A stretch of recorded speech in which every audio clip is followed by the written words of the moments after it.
Tell me your relationship with the original Dumbo. Well, it's secret. I mean, it's private, but Dumbo and my relationship. The first time I saw it, was probably those little books, and I remember it. Yeah, I probably literally saw a version of it on a television screen. I don't think where I grew up. I don't think I saw it on a big screen until later. And I remember imagery from the movie Fantasia, some of that in there, and then. But the first one was probably like those little golden books, I think. What makes Tim Burton the great fit to bring this to life? I don't think he is. I think it was horrible. You're assuming that made sense. Yeah. No, Bad corporate decisions. Yeah. Sometimes that's exactly the reason.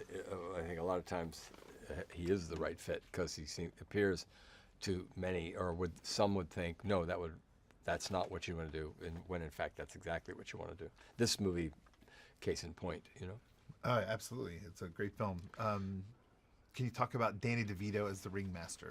Yeah, well, it's, as I said to Danny, this finishes the Danny DeVito circus trilogy because Batman Returns, yes, Big Fish, and then this. So I had to say, Danny, look at this will finish your trilogy, and no, it's great, And like I said, with Michael and Danny and like Eva and Alan Arkin, people that it was really, really nice and special for me to work. Especially Mike, I hadn't seen for like 20 years, so it's like so beautiful to see him, work with him, and almost like pick it up right where we left off. That was weird. That was the weirdest feeling to me of all. Was after all that time, it's like, oh yeah, great, let's do it.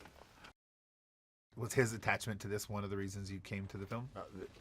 The reason. The reason. Yeah, not like I would have, said no.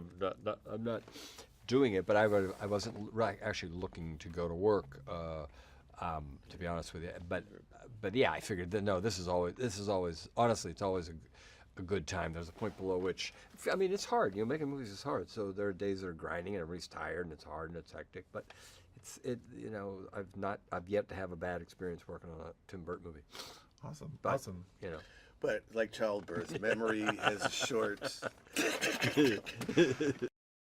What makes Michael Keaton a good fit for the man behind Dreamland? Because like the times I worked with Michael, okay, one of the things I always loved about him was you didn't know. It's like, because I was new to like.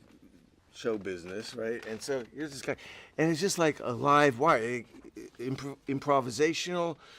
You don't know quite what's going to happen. Very exciting to work with that way, And that's why he was Batman. He's like, we go, oh, It's like, well, yeah, look at him, yeah, and Beetlejuice. So he's got a certain kind of freedom of just excitement. You know what's going to happen, and I really like that, and. He gets, like, from between Batman and Beetlejuice, he gets sort of the sociopathic kind of people and behavior. It's true. Dumbo illustrates the importance of inclusion, acceptance, differences, kindness. Yep. Do you guys want to talk on? Yeah, well, yeah, I agree with all that. Yeah. See, that's the thing. Disney movies always set a very simple fable in a kind of a nicely, package. And so for me, those themes were exactly right. That's what Dumbo symbolizes. A little creature doesn't quite fit in. Dealing with things, finding his place in the world, like all the human characters, trying to find who they are, find a family, acceptance, all different forms of family, whatever that is, and that was the beauty of it. And all those things you mentioned are in short supply these days. So there you go. Danny Elfman's score. How does that help your movie making? Well, yeah, Danny. He's like, he's like, again, as I've said this in the past, but he's like another character in the film. So, he for all those many years, it's like he's part of what makes it what it is. It's like everybody. Michael. Danny Elfman, Colin, Rick Heinrichs, everybody does their part to make it something beautiful and put their heart into it. Yeah, Danny's pretty. I mean, I'm sure that's true, but I'm not being humble here. Danny's like on a whole other level in terms of being like you go. Yeah, that's part of the fabric for sure, and Colin as well. I'm sure, Yeah. and Yeah. But, Yeah. yeah. What do you want audiences to take away from seeing this film? All those qualities I said are in short supply, if you ask me.